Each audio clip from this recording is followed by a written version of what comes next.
Bienvenue dans les podcasts d'Expan Africa, le programme qui renforce la capacité d'expansion des startups et PME dans le domaine de la health tech vers les marchés du continent africain. Cette série de podcasts a été pensée et produite par l'équipe Connect-Innov. Welcome to Expan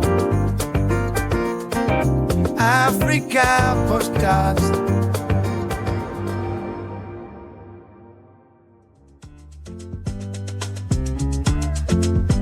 L'Essentiel Afrique, une série de capsules informatives qui abordent les fondamentaux de l'internationalisation en 3 minutes chrono.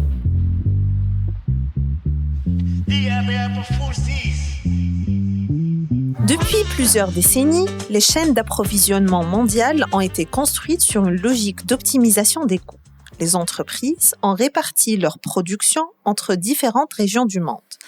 Matières premières dans un pays, assemblage dans un autre, distribution ailleurs.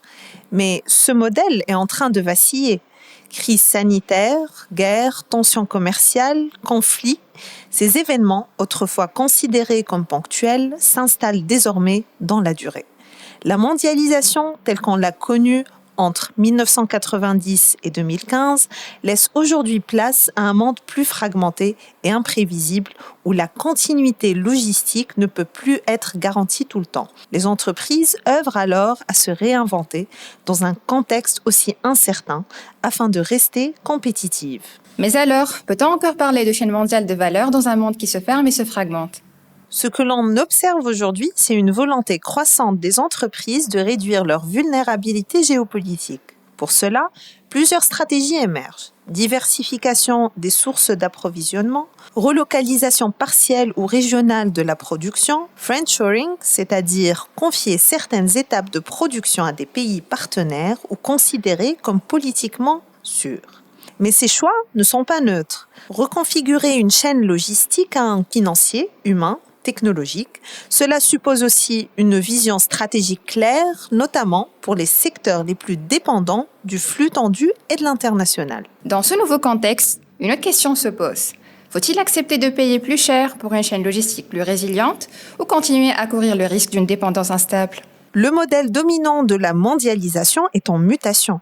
Désormais, l'agilité et l'anticipation deviennent les piliers d'un commerce international plus complexe, mais potentiellement plus durable.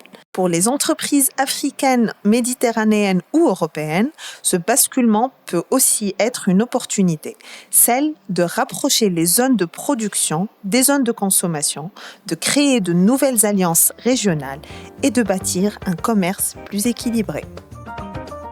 La première cohorte d'Expan Africa est soutenue par le projet Kawefl, financé par l'AFD et mise en œuvre par Expertise France. Welcome to Expan Africa Podcast.